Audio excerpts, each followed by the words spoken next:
they've tried to put a rosier picture out on their situation than it is. The Wilpons desperately want to keep it a family business. They desperately want to hand it off to from Fred to Jeff to, I guess, Jeff's kids. And I have is, and Met fans desperately want them to sell. Yeah, no, absolutely. Can they do it? Because you're right. This is a Kansas City in New York, and David Wright is about as accessible and as nice and down to earth a superstar as I've ever met in any sport. It's sort of sad to see it's been 5 years where this guy's just been totally irrelevant. Good point. Can you imagine Derek Jeter in 98, 99, 2000 just playing on a dismal team? No, you can't. You can't. Good point. And that's that's something that you like you said, you feel bad for David, right? Because here's a guy who dedicated his career to this franchise, and granted, he's certainly being compensated very well for it, but he could have gone elsewhere. He could have chased the championship, and he said, all right, I'm going to stay in New York. I want to stay with the team I came up with, and I want it to happen here because he tasted that. And also the fact that what's going to happen. They sort of promised him, hey, we're going to make sure that we have a good team on the field. And, this year's been a little different, but the last few years hasn't. Well, next year is supposed to be that year, and people were saying that, I think, about this year, but next year is kind of the target year for the Mets. And I think it was going to be this year before Harvey got hurt, but now it's next year.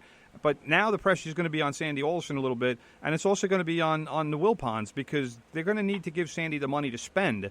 And, you look at the free agent market, I don't see any reason for the Mets to go after somebody like Scherzer or Lester, but I don't even know what bats are going to be available. But they need to go, whoever the top hitters are in the free agent market in this offseason, the Mets need to go after them hard.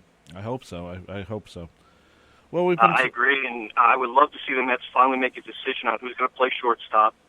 I would love the Mets to say, listen, Darno is our catcher of the future, or he isn't, and just put these kids out there, let them play, put pieces around them, and then see what happens. Good point. We've been talking to Jeff Roberts. He is the APSE award-winning writer for the Bergen Record. How many APSE awards, Jeff Roberts?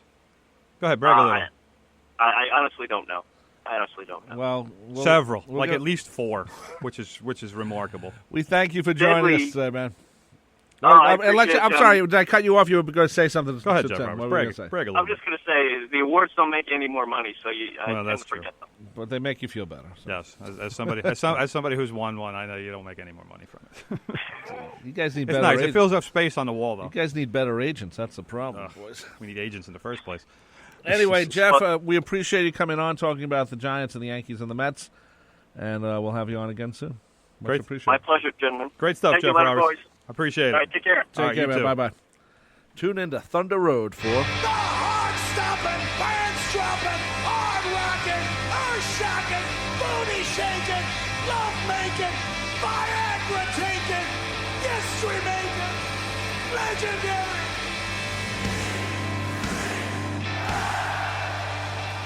Join me, Kim Tracy, for the music of Bruce Springsteen and the E Street Band on Thunder Road, Thursdays at 11 p.m. and Sundays at 1 p.m. on 90.3 WHPC, and streaming at ncc.edu/WHPC.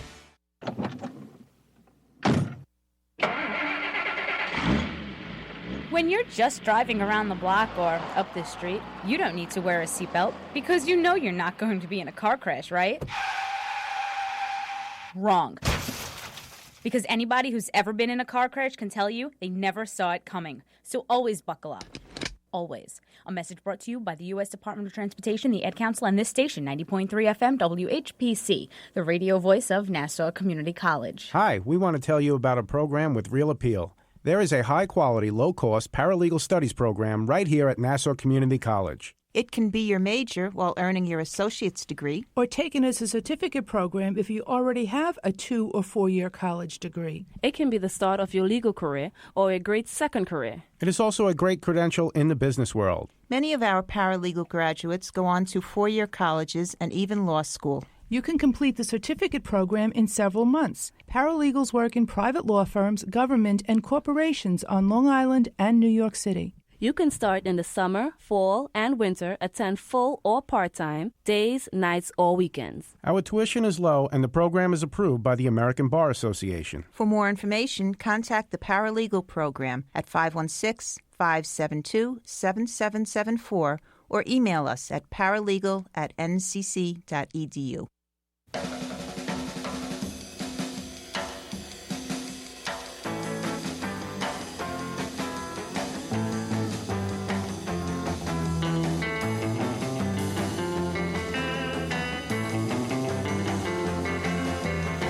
We're back here on From the Pressbox. I'm Rob Leonard, and my co-host is Tim Leonard. We talk sports every Monday, 10 a.m. to 11 a.m., right here on 90.3 FM, WHPC, streaming at ncc.edu/WHPC, also at tunein.com. Search WHPC. Now, and if you have a question, we can now open the phone lines at 516-572-7440. Talk about anything going on in the world of sports. Make those calls fast, people. Yeah. We're going car wash on this last 10 or so minutes on the show. We got a lot to talk about here. Car wash. Working car wash, at baby. the car wash. Yeah, all right, stop singing. Car washer. Where are we going first here? You pick a topic. Andrew Wiggins. Andrew Wiggins. Andrew Wiggins was the number one overall pick in the NBA draft by the Cleveland Cavaliers. And Andrew Wiggins, he wants to be loved. Andrew Wiggins is looking for some love. And I'm not talking about the groupie kind of love. I'm talking about he wants a team to love him. Means he wants a nice contract. No, he has a contract already. He is signed, sealed, and delivered. Andrew Wiggins is more than likely going to be the piece that the Cleveland Cavaliers deal to the Minnesota Timberwolves for Kevin Love to form their own big three with LeBron James and Kyrie Irving. This is the deal that the Minnesota Timberwolves said that they would not trade Love without Wiggins. I'm not sure how they got the Cavaliers to say yes, because it hasn't been reported yet because the trade can't be made for another month. But if I was the Cavaliers, I would tell them, forget Andrew Wiggins, you're not getting him, and here's a list of guys you can have, because Love is going to be a free agent after this season anyway. But apparently it seems like the deal is done. The owner of the Minnesota Timberwolves has said that Love likely won't be dealt before August 23rd or 24th, which was curious for him to say such specific dates. But, again, like I said, Wiggins is eligible, cannot be traded until August 23rd because it's a month after he signed his contract. So Wiggins was in Westchester yesterday because the NBA was taking rookie photos and basically said that he just wants to play for a team that wants him. They take the photos in Westchester? I don't know why. Why wouldn't they do it in New York? Who knows? What do you want me to tell you? That's what I read. Okay. So, anyway, Wiggins will be in the NBA this season. That much is for sure. Now, the whole thing about a team wanting him, that's the part I don't understand. He already has a contract. He's already a millionaire. He already has a guaranteed spot on an NBA roster. So, where's the not wanting part? I don't understand that, because first of all, do you really want to be wanted by the Minnesota Timberwolves? That's not a place you really want to be wanted.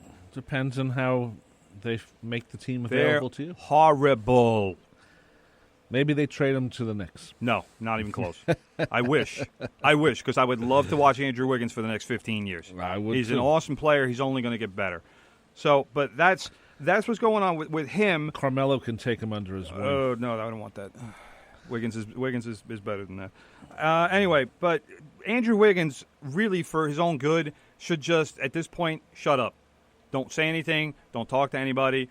Just let he's learning very early in his career about the business side of basketball, because that's what this is all about. It has nothing to do with him being a good guy, bad guy, or whatever. He's the guy that the Timberwolves want, and I don't blame him because he's a cornerstone kind of a guy. Right. But the deal apparently has already been agreed to, although, like I said, nobody is saying that. So we'll see what happens. But Wiggins should just be quiet, start looking for an apartment in Minnesota or a house, whatever he wants to live in, and get used to that being his home for the next few years, because that's where he's going to be. That's too bad. Yes, exactly. Next up, Ray Rice. Ray Rice. Ray Rice apologized again. Come on, Ray.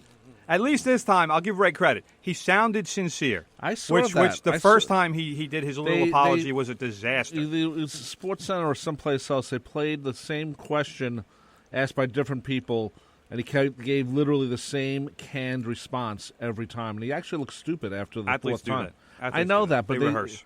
But they look stupid after the fourth time. Just say, hey, next question. Well, I mean, that's another way of handling it. But in that situation, it's better for him to say the same answer over and over instead of saying next question, because next question can be interpreted as Rice is getting frustrated, Rice is getting impatient, Rice is getting aggravated. Yeah, and you don't want that perception, especially in this case. And for anybody who's been living in a cave or New Jersey for any part of the last few weeks, Ray Rice was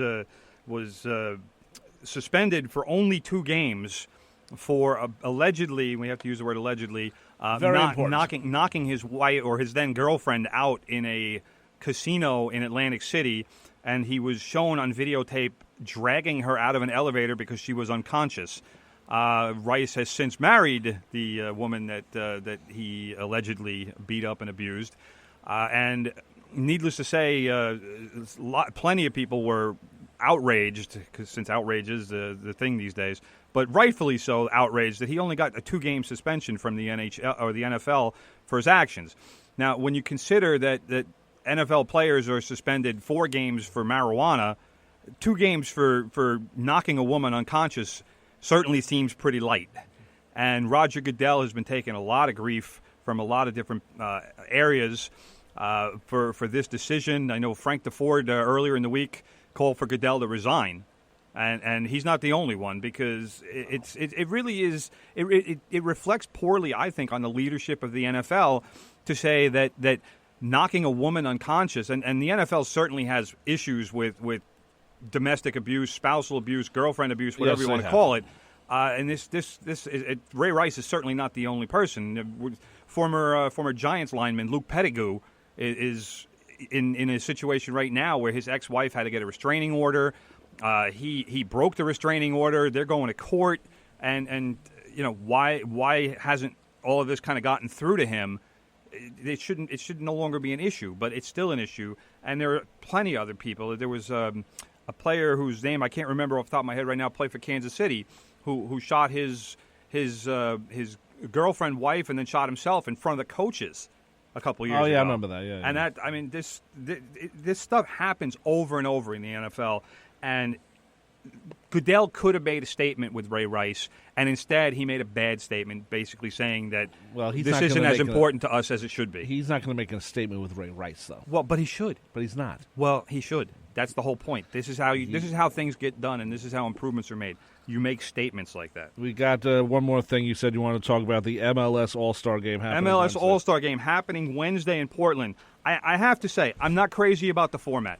I really wish they would go back to Eastern Conference against Western Conference instead of bringing in a team. They're playing, the MLS All-Stars are playing Bayern Munich on Wednesday night in Portland. And Portland is a great site for the game, first of all. But do you really want to play Bayern Munich? I mean, no, they're probably going to lose 4-5-0. This reminds me of the NHL years ago when they did the Russians versus the Canadians, basically. Yeah, that was the Canada Cup. Canada Cup. But, and this is also you want to promote the league. You don't want to promote another team from halfway around the world. And Bayern Munich has a lot of those guys from Germany who just won the World Cup. So, and I don't know how many of them are going to play, but you're talking about a superpower of a team. Yeah. And MLS just doesn't have the firepower to stay with them. Why would you? It looks good you're playing them, but at the same time you should be promoting the MLS. That's why I would like to see Eastern Conference versus Western I agree Conference. with you totally on that. I think all All-Star games should be like that. If you're going to have a friendly, then have a friendly, as it's called in Europe. Yes. And I guess around the world. Exhibition game was called a friendly. But three Red Bulls made the team. Tim Cahill, Thierry Henry, and Bradley Wright Phillips, who actually does lead the MLS in goals right now with 18. And Portland's probably going to sell out up there. So. Yes, Portland, great fan base up there. Yeah, they're very good. The Timber, back from the same team name as the NASL. Yes. Back then. We're out of here, my brother.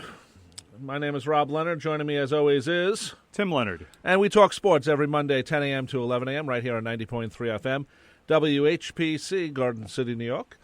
And we'll see you next Monday. I'll see you Friday with Beatles songs from 8 to 11, and I'll see you next Sunday with the free-for-all at 10 a.m. Coming up next, the Jazz Cafe right here on 90.3 FM, WHPC.